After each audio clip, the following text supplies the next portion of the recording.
unang nobyo ni Kara si Lawrence na ngayon nga ay 2 taon na silang magkasama. Pareha silang maganda, may mabangong pangalan at sikat. Kaya naman nag-click din agad ang dalawa. At dahil nga matagumpay na silang pareho, ay gustong gusto na rin ni Kara pasukin ang ibang level ng kanilang relasyon. Sa madaling sabi, gusto niya nang pakasalan siya ni Lawrence para magkapamilya na rin sila. Noon pa man ay mahilig na sa bata si Kara, kaya naman gustong gusto din talaga niyang magkaroon ng sariling anak in the near future. Pero parang kabaliktaran ang plano ng nobyo niya dahil sabi nga nito, hindi pa siya ready maging ama. Pero kahit ganoon pa man, inaakit pa rin ni Kara si Lawrence para mabuntis na nga siya nito. Hanggang sa magsusuka na nga ang dalaga at hindi na rin dinalaw ng regla. Kaya atat na siyang pasamahin si Lawrence at ang kaibigan niya sa kilala nilang OB para doon magpa-check up. So ano Doc M? Ilang linggo na ba akong buntis? Masayang tanong pa ni Kara sa doktor. Car, I'm sorry ha, pero kanina pa ako nakatutok sa monitor pero wala akong makita. Ano? Ayusin mo, Doc. That's so impossible. May morning sickness po ako at hindi po ako dinalaw ngayon ng regla ko. Kakasimula pa naman ng buwan. Baka na-late lang, Car. Hindi! Meron yan! Tignan mong mabuti! Doc M, Beshi? I guess tama si doktora. Maski ako din dito, walang nakikita Baka nga naman delayed ka lang. Pagsabat naman ni Cheska, ang kanyang matalik na kaibigan. Pati ba naman ikaw, Cheska? O sige, eto na lang. Nag-take ka ng pregnancy test? Tanong pang muli ng doktor. Nope, hindi pa ako nag-take dahil dumiretso na ako sa'yo. May pitis ako dyan. Para malaman talaga natin, kailangan mo muna mag-take. If ever mag-positive ang 3 pitis, I will recommend you to my friend. OB din siya.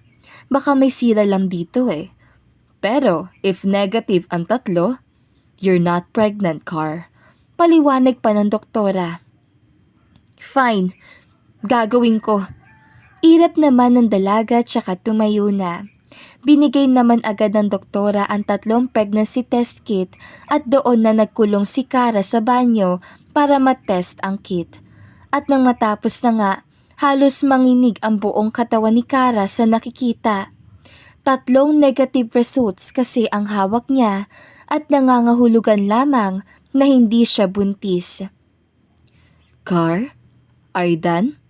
Rinig niyang pagtawag ni Doc sa kanya. Beshi? Beshi, okay ka lang ba? Ano nangyayari sa iyo sa loob? Open it now! Si Cheska naman ang nagsalita. Pero imbis na sumagot ay nag-iiyak lamang si Kara habang hawak-hawak pa rin ang 3 kit. Nang kumalma naman siya ng kaunti ay doon na siya lumabas at ibinigay sa doktora ang resulta. Oh, negative. You're not pregnant, Car. Pero, paano nangyari yun, Doc? Nagsusuka ako. Hindi ako niregla. Maybe because mababa ang dugo mo. May iniinom ka bang gamot pampatulog maliban sa sleeping pills? Yeah, pero when I had morning sickness, hindi na ako umiinom. Side effects siguro yan ng gamot na iniinom mo. And about your multi-period naman, siguro na delay lang. Lahat naman yan nangyayari sa atin. Pwera na lang sa mga babaeng may birth control na depo. Thanks, Doc. Aalis na po kami. Matamlay na usal naman ni Kara. Inalalayan naman siya agad ni Cheska palabas habang ang nobyo nitong si Lawrence ay lumapit agad sa dalawa na makalabas na ang mga ito. What happened? I'm not pregnant, babe. I told you, hindi ka buntis. Paano naman kasi mangyayari yun? May protection ako lagi. You're just too imaginative na pati ang pagbubuntis mo ay ini-imagine mo na din. Kasalanan ko ba na may signs of pregnancy ako na-feel? Kasalanan ko ba kung atat na akong magkaanak mula sa'yo, Lawrence? Kasalanan ko ba kung gusto ko nang pakasalan mo ko? Kasalanan ko ba ang lahat ng yon, ha? Naiiyak na usal ni Kara. Beshi, I guess hindi dito ang right place para pag-usapan ang personal issue niyong mag-lovers. Sige na, chill na muna tayong lahat. And let's go home na. Kalmadong wika naman ni Cheska.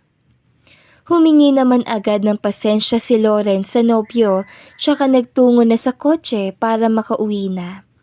Unang hinatid ni Lawrence si Cheska pero nagpasya na rin si Kara na magpaiwan na muna din sa bahay ng kaibigan at ayaw niya pang umuwi. Pinayagan naman siya ni Lawrence kaya doon na ibinuhos ang dalaga ang pagdaramdam dahil sa nangyari. It's okay, Beshi. Hindi mo naman kakulangan yun sa pagiging babae mo eh. And about Lawrence, it's very obvious na he's not yet ready for another obligation. Pero Besh, gusto ko nang maikasal kami ni Lawrence. Aside doon, gusto ko na rin magkaanak kami. Pero lagi siyang may protection kapag nagjujugjugan kami. Paano kami makakabuo niyan? Isa pa, nakuha ko na ang lahat ng gusto ko sa buhay. Anak at asawa na lang ang kulang. I have an idea, pero hindi ko lang sure kung tatalab eh. Ano yan? I don't think it's a good idea, Beshi, kaya ignore it na lang. Just please say it. Fine. Naiisip ko kasi na, what if pagselosin mo si Lawrence? Para malaman talaga natin if he's really into you. I mean, yes, nandoon na tayo sa umabot kayo ng 2 taon, pero ang tanong, gusto niya din ba ang mga pinaplano mo? Or should I say, may plano na nga ba siya para sa inyong dalawa? O ganito pa rin, kiss, hug, jugjugan, and a little kilikan. What do you mean?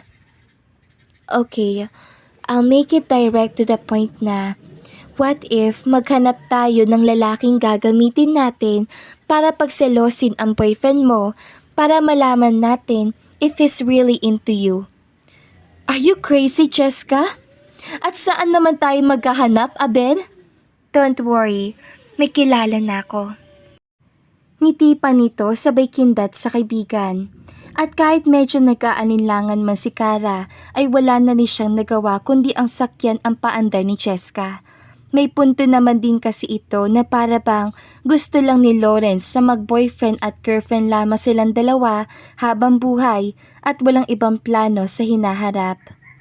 Kinabukasan nga ay maaga niyang sinundo si Cheska sa bahay nito at sabay na silang nagpunta sa kung saan naroon ang binatang gagamitin nila upang pagselosin si Lawrence. Medyo nalula pa si Kara dahil sobrang lubakin ng daraanan papunta doon at maputik pa. Gosh, Beshi! Ano ba to? Hindi mo naman sinabi sa akin na maputik dito. Kakapalinis ko lang sa kotse ko. Reklamo pa ni Kara sa kaibigan. Ano ka ba? E di ipalinis na lang natin yan ulit. As simple as that, oh. Saan ba kasi nakatira yung lotion na yan? Malayo pa ba? Don't worry, Beshi. Kaunti na lang at mararating na din natin ang langit. Charot! Makakarating talaga tayo ng langit kapag mas masukal pa ang daanan sa unahan. Hindi pa naman ako nasanay mag-drive sa ganitong daan, oh. Mag-chill ka nga. Diyos ko, wag mo namang ipahamak ang sarili natin, Beshi. Gusto ko pang magkaanak just like you.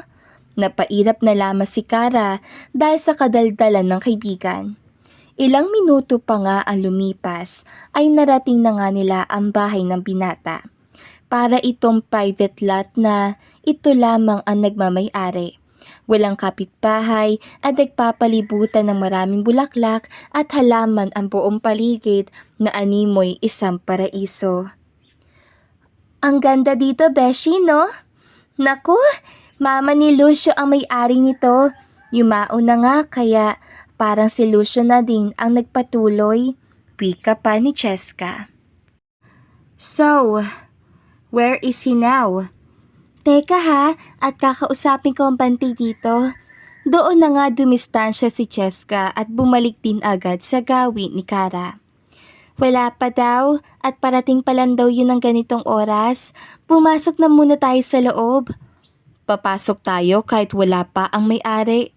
Ano ka ba? Ex kaya ako ni Lucio, kaya kilala na ako ng mga mates niya. Charot! Syempre hindi no. Kababata ko yun. Paano ko naman magiging ex yun? Binasted nga ako nun eh. Binasted ka? Not totally. Pero noong nag-confess kasi ako sa kanya before, na-crush ko siya. Ayun, tinawanan lang ako at sinabing, I'm just his ate daw. Nako, nakakainis pero nabait yun. Mayaman at gentleman pa. Pak, asan ka pa? At hindi na lamang nagtanong pa si Kara tungkol sa binata dahil hindi naman siya interesado dito. Ang gusto lamang niya ay magawa na nila kung anong paki nila at nang makaalis na agad. Ilang oras pa nga ang lumipas ay dumating na nga si Lucio kaya dali-dali nang tumayo ang dalawa para salubungin ito. Pagpasok naman nito ay doon na hindi nakaimik si Kara. Hindi niya alam pero para siyang nakakita ng isang anghel. Sobrang gwapo at perpektong-perpekto. Lucio, mabuti naman at dumating ka na. Akala namin gagabihin na kami sa kakahintay sa'yo. Panimula naman ni Cheska na siya nagpabalik sa mga wisyo ni Kara. Yeah, Kuya John told me na may mga bisita nga daw. Good thing at isipa mong pasyalan ako dito ha. Any update? Ikakasal ka na ba? Tawa pa nito na sobrang sexy sa pandinig ni Kara. Anong ikakasal? Wala pa nga akong jowa. Kung sana sinagot mo lang ako noon, di sana may 100 anak na tayo now. Charot lang. Silly girl. Oh, may kasama ka yata. Baling pa nito kay Kara. Ay, muntik ko na makalimutan. Lucio, this is my beshi. Kara and I were here nga para sa isang deal. Gusto namin makipagkasundo sa iyo. Makipagkasundo na ano? Doon na nga sinabi ni Cheska ang plano nila ng kaibigan at ang dahilan kung bakit nila yun naisipan. Hindi naman makapaniwala si Lucio sa mga narinig, kaya kahit hindi pa tapos sa pagpapaliwanag si Cheska ay humirit na siya. Wait, gusto niyong mag-pretend ako bilang new boyfriend ni Kara? That's ridiculous. Babayaran naman kita eh. Don't worry, you can name your price. 1 million? 2? 3? O maski 10 million pa yan. Babayaran ko, pumayag ka lang. Seryosong usal naman ni Kara. Wait, millions? I have lots of it too. And your idea? This is insane. Lucio, sige na. Tulungan mo na kami. Please? Wala na kasi kaming ibang choice eh. At wala na din ako naiisip na ibang paraan para lang malaman namin kung tunay nga ba ang pagmamahal ni Lawrence for Kara. Napatingin naman si Lucio sa nakayukong si Kara at doon pa lang agad na sumagi sa isip niya ang isang pilyong ideya. How many months? 2 months.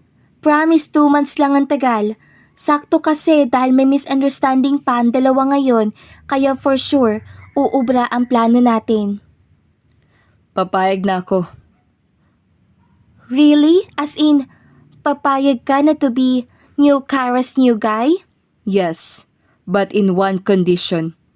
Pagkasabi noon, doon na nga nagkatinginan ang magkaibigan. Agad silang nakaramdam ng kaba sa kanilang mga dibdib, pero agad din naman yung binasag ni Kara. What is it? You'll stay here for 1 week.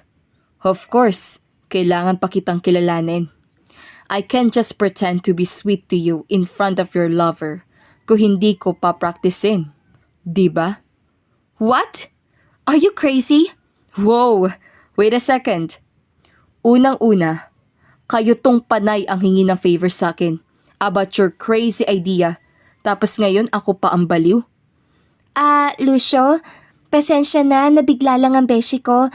Teka lang muna ha, at mag-uusap na muna kami ng masinsinan sa labas. Pagsabat naman ni Cheska at agad na hinatak palabas ang kaibigan. Beshi, ano ka ba? Pumayag ka na. Beshi naman, anong gagawin ko dito? Magbibilang ng dahon ng bulaklak? Wala ngang kasignal-signal dito oh. Paano kung pagsamantalahan niya ako? Chillax, bata pa lang ay kilala ko na si Lucio at wala sa iniisip mo ang katangian na meron siya. He's a complete gentleman at sobrang bait pa. Trust me. Ikaw, Cheska ha, pag talaga may nangyaring masama sa akin dito, mumultuhin kita. Ang OA mo ha? Pumayag na nga yung tao eh. Sige na, push na. Pumayag ka na rin, Beshi. 1 week lang naman. And after that, pwede nyo nang pagselosin si Lawrence. Paano ang mga damit ko? Ano yung pamalit ko nito? Ako na lang ang uuwi at ipapadala ko na lang sa'yo dito. Good for 1 week. Ikaw ang uuwi? Anong sasakyan ang gagamitin mo? Di ano pa nga ba? Sa'yo muna. Paano ako makakatakas kapag nagkamali ang childhood friend mo? Mabait nga yan. Trust me. Okay? Sige na. Bumalik na tayo sa loob at baka magbago pa ang desisyon nun eh. Isang malalim na buntong hininga na lamang ang pinakawalan ni Kara at sumunod na sa kaibigan papasok. Nasabi na rin nila kay Lucio na pumapayag na sila, kaya naman hindi na rin naghintay ng ilan pang oras si Cheska at gumayak na rin dala-dala ang kotse ni Kara. Doon ka na muna sa room ni Ma'am matulog. Hindi pa malinis ang guest room at ang isang room eh. Panimula naman ni Lucio. Naalala naman ni Kara na yumauna ang ina ng binata, kaya doon na nanlaki ang dalawa niyang mata. Diba, deads na ang mother mo? Who told you? Yeah, she's in heaven now. Why? Nasabi sa akin ni Cheska. Dito na lang siguro ako sa baba sa may sofa. Okay na ako dito. Wag lang doon sa room ng mother mo. Why? Natatakot ka ba na baka magmulto si Ma'am? Tawa pa ng binata.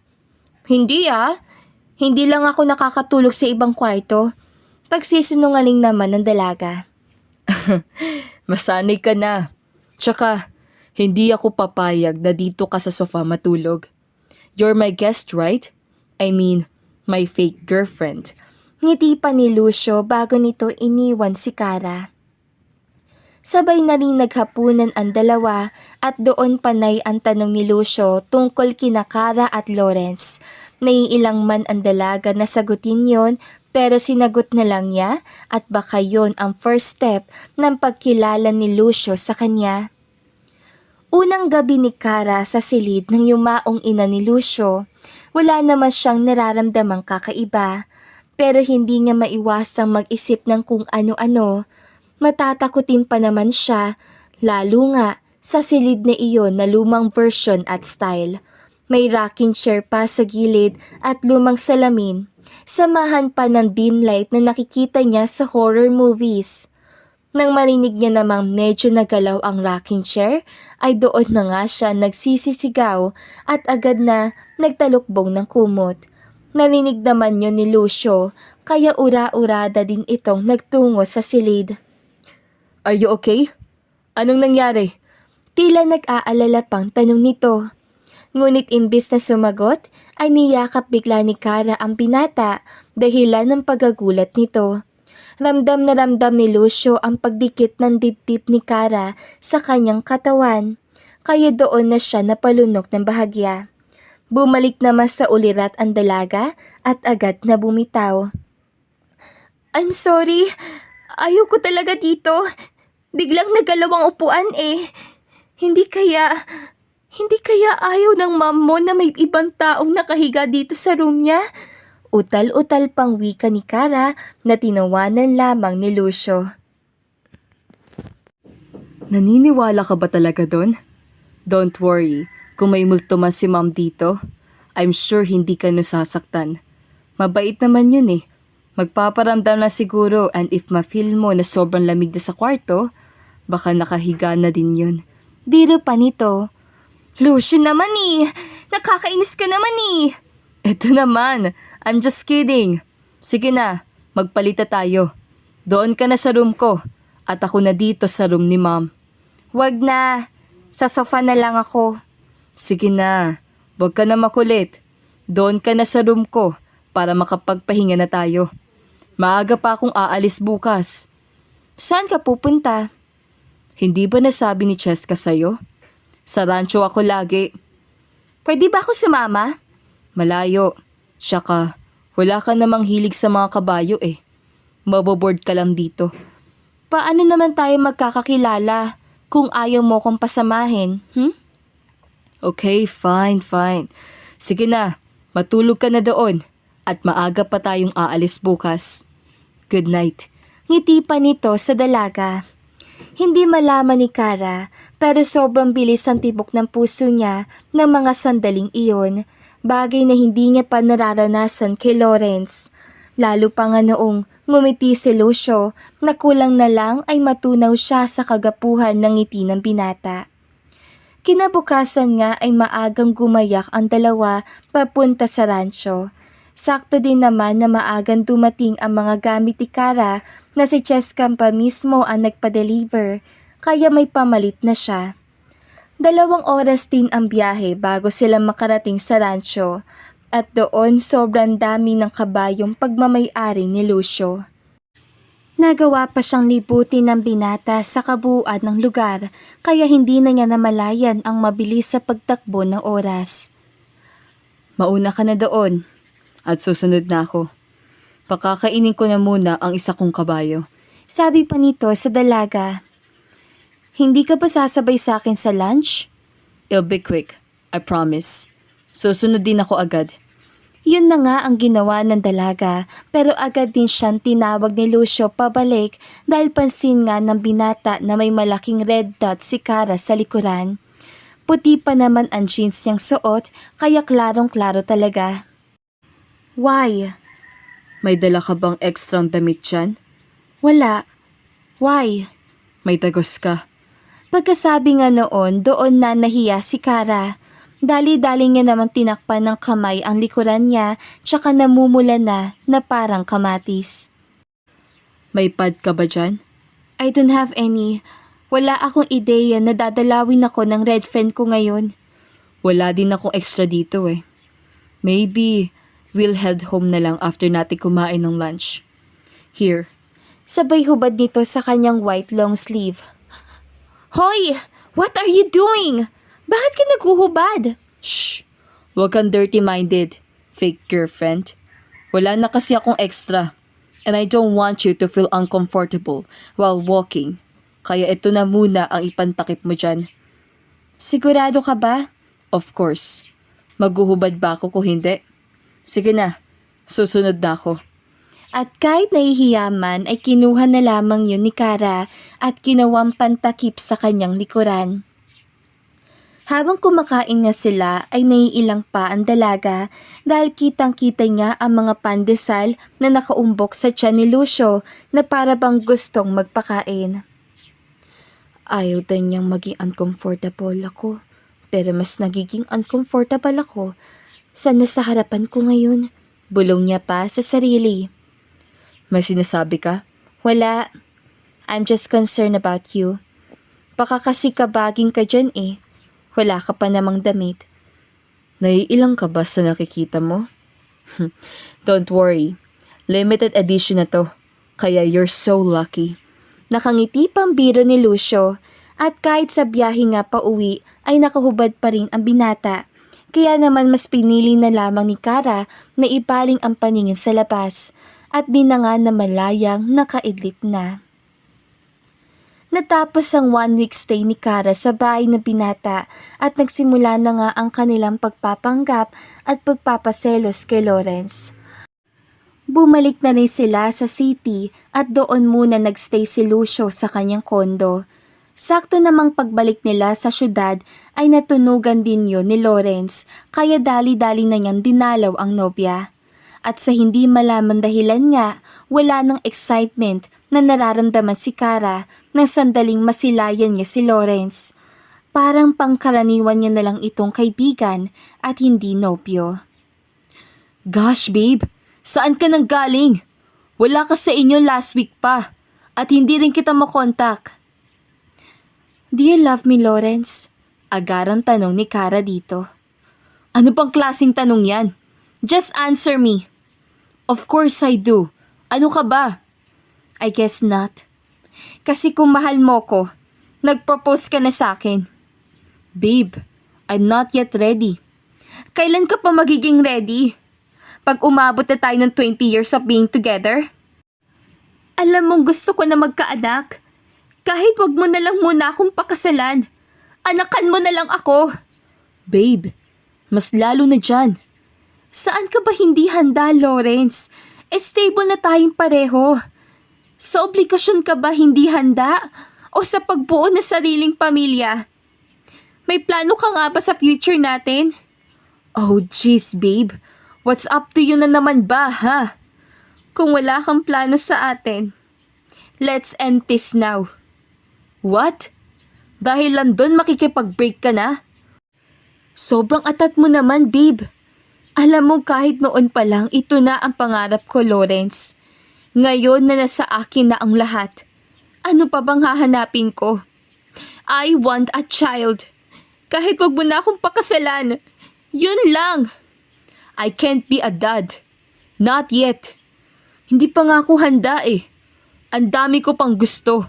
Kaya nga. Ngayon ko lang na-realize na magkaiba pala tayo ng gusto. At ayaw ko na maghintay pa ng mahabang taon, Lawrence. I'm not the girl for you and you're not the guy for me. Eh di ikaw ang bahala. Go, do it. Wala na akong pake. Tutal, para naman nagsasawa na rin ako sa kaatatan mo eh. O sige, hiwalay na tayo. Huling wika ni Lawrence bago tuluyang umalis. Doon na nga napaiyak ang dalaga. Hindi naman talaga yun ang plano at balak niya lang pagselosin ang nobyo at hindi ang komprontahin ito pero sa nangyari, para nagbago ang ihip ng hangin at ang katanungang matagal nang nagahari sa kanyang isipan ay nasagot na. Tinawagan niya naman agad si Cheska at doon pinaalam niya ang lahat sa kaibigan. Gaga ka? So paano? Hindi nyo na itutuloy ni Lucio ang deal nyo. Hindi na. Nakompronta ko na eh. Ewan ko ba pero parang hindi ako na-excite na makita ko siya. Kasalanan to ng kababata mo eh. Oh, ano namang kasalanan ni... Oh my gosh! Don't tell me! Goodness, Japanese! In love ka na ba sa kababata ko, Beshi? Parang... Ewan, baka hindi ko alam kung ano ang tamang sagot siya sa tanong mo eh. It's weird kasi 1 week mahigit pa lang kami magkasama pero ganoon niya kabilis pa naikot ang mundo ko. Nakakainis. Aww, i-love ka nga, Beshi. Nako, hindi na ako nagtataka dyan dahil nakaka-love talaga ang kabaitan at kagapuhan ni Lucio. Ewan ko ba pero parang lahat ng gawin niya nakaka-inlove eh. Feel mo ba? Nalulungkot tuloy ako. Why naman? Kasi hindi na matutuloy ang pagpapanggap namin. Meaning, hindi ko na siya makakausap. Eh di push! Tell him the very, very, very truth, Beshi. Ano? Para na rin gagawin ko ang gagawin mo before na pagtatapat. Capital, no. No, Beshi. Never. Joke lang oh. Eto naman. Pero malay mo, diba? May confrontation ding mangyayari ngayon. Ngayon? Oo, Kasi napatawag siya sa akin kanina at sinabi niyang pupunta daw siya dyan sa'yo para makapag-usap kayo. Talaga ba? Oo, hindi mo alam? Sige, Beshi ha. Babay na muna. Mag-aayos lang ako at haggard na ako galing pag-iyak eh. Wika nito at dali-daling na ngang pinatay ang linya. Matapos mag-ayos si Kara ay ang saktong pagdating naman ng kotse ni Lucio. Pinapasok niya naman ito agad at doon na sinabi na hindi na sila magpapanggap dahil tinapos niya na ang relasyon nila ni Lawrence. Well, mas okay na din na kinompronta mo siya. At least nasabi niya sa'yo na he's really not yet ready. Exactly. So, babalik ka na ba bukas sa rancho? Nope. I will stay here sa city for 2 months. May ibang business ka pa ba dito? Yeah, business sa'yo. Di ba nga magpapanggap pa tayo? Pero wala na kami ni Lawrence. What now? Di naman ako papayag na ang 1 linggong pinagplanuhan natin ay mababaliwala. Kaya kahit wala na kayo ni Lawrence, magpapanggap pa rin tayo ng 2 buwan. And if mag-work, ipagpapatuloy na lang natin. Deal? Ngiti pa ng binata. Natawa naman si Kara pero tumango na rin siya at napapayag. Sinabihan na din nila si Cheska tungkol sa naging hakbang ng dalawa at kilig na kilig pa ito. At ayun na nga, nagpanggap na nga ang dalawa na legit na magkasintahan at kahit alam nilang peke lamang ang lahat, para na ring totoo dahil genuine ang lahat ng pinapakita nila sa isa't isa. Kaya naman na mag-work yun ay doon na nanligaw si Lucio na sinagot rin naman agad ng dalaga. Ngayon nga ay kakaselebrate lamang nila ng kanilang first year anniversary at kasabay noon ay ang proposal ni Lucio. At makalipas ang ilang buwan matapos silang maikasal sa malaking simbahan ay nagbunga agad ang pagod at pawis sila sa kama at nagdadalang tao na si Kara. Kung ang buong akala ni Kara ay si Lawrence na ang happily ever after niya, hindi pala dahil sa kabila ng pag-i-imagine niya sa future nilang dalawa noon ay may bagong karakter pala sa kanyang istorya na isasalin ng Panginoon. At yon ay si Lucio na siyang naging happy ending niya. At dito na nga po nagtatapos sa magandang istoryang ito. Don't forget to like, share, and subscribe. Hanggang sa muli, paalam!